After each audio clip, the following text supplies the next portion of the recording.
కామారెడ్డి జిల్లా కేంద్రంలో ఆదివారం రోజు కామారెడ్డి పట్టణంలో మాజీ మంత్రి జగదీష్ రెడ్డి అసెంబ్లీలో దళిత స్పీకర్ పై అనుచిత వ్యాఖ్యలు చేసినందుకు నిరసనగా ఇందిరాగాంధీ చౌరస్తా వద్ద జిల్లా కాంగ్రెస్ నాయకులు పట్టణ నాయకులు ధర్నా నిర్వహించారు.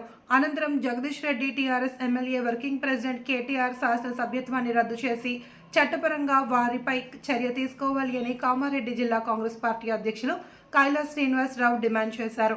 ఈ కార్యక్రమంలో పట్టణ కాంగ్రెస్ అధ్యక్షుడు పండ్ల రాజు, జిల్లా గ్రంథాల చైర్మన్ మద్ది చంద్రకాంత్ రెడ్డి, కామారెడ్డి నియోజకవర్గ యువజన కాంగ్రెస్ అధ్యక్షుడు గుడుగుల శ్రీనివాస్, బ్లాక్ కాంగ్రెస్ అధ్యక్షుడు గోనా శ్రీనివాస్, బీసీసీఎల్ అధ్యక్షుడు పుట్నాల శ్రీనివాస్ యాదవ్, మాజీ కౌన్సిలర్లు షేర్ అంజాద్ ప్రసాద్, రవి, బంపర్ శ్రీనివాస్, కాళ్ళ గణేష్, నర్సింలు, మహేష్, నాయకులు సబ్బని శంకర్, లక్కపతిని, గంగాధర్, కిరణ్, రఫీ, సిద్ధు, మధు, అంతంపల్లి సుధాకర్ రెడ్డి, దోమకొండ శ్రీనివాస్, కల్లం సత్యం, జగన్ సద్దాం, నర్సగౌడ్, ఎంజాస్ కాంగ్రెస్ నాయకులు పాల్గొన్నారు.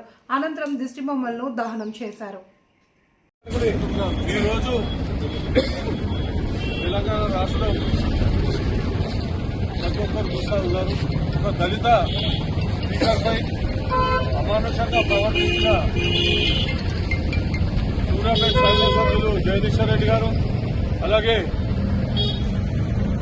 టీఆర్ఎస్ వర్కింగ్ ప్రెసిడెంట్ కేటీఆర్ గారి వెంటనే వాళ్ళపై తగు చర్య తీసుకోవాలని, వాళ్ళ శాసన సభ సభ్యత్వాన్ని రద్దు చేయాలని కాంగ్రెస్ పార్టీ పక్షాన, రేవంత్ రెడ్డి గారి పక్షాన, పిసిసి అధ్యక్షులు మహేష్ కుమార్ గౌడ్ పక్షాన, కాంగ్రెస్ పార్టీ పక్షాన, షబ్బీర్ గారి నాయకత్వంలో కామారెడ్డి జిల్లా కేంద్రంలో ఈరోజు పట్టణ కాంగ్రెస్ ఆధ్వర్యంలో మరి ఈ యొక్క కార్యక్రమం, నిరసన కార్యక్రమం చేపట్టడం జరిగింది.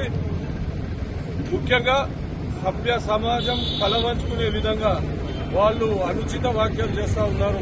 గత 10 ఏళ్లు ప్రభుత్వంలో ఉండి వారు చేయలేని సుమారు 15 నెలల కాలంలోనే ఎన్నో అభివృద్ది కార్యక్రమాలు చేపడుతూ బీద ప్రజలను ఆదుకుంటున్న కాంగ్రెస్ పార్టీని వారు విమర్శలు చేస్తూ లోపాయకారి ఒప్పందం చేసుకుని బీజేపీ, టీఆర్ఎస్ ఏ టీం బి టీం గా ఏర్పడి వారు ఎమ్మెల్సీ ఎన్నికల్లో గాని, కేంద్రంలో గాని, రాష్ట్రంలో గాని ముందట పతివ్రత మాటలు మాట్లాడుతూ వెనుకనేమో ఒప్పందం చేసుకుని చేస్తా ఉన్నారు. పేద ప్రజలు గమనిస్తా ఉన్నారు. మరి కేసీఆర్ ని గాని, కేటీఆర్ ని గాని, టీఆర్ఎస్ పార్టీని రాబోయే దినాల్లో అంతు లేకుండా చేస్తామని కాంగ్రెస్ పార్టీ పక్షాన డిమాండ్ చేస్తా ఉన్నాం. కాంగ్రెస్ పార్టీ నాయకత్వం, ఖబర్దార్ ఖబర్దార్.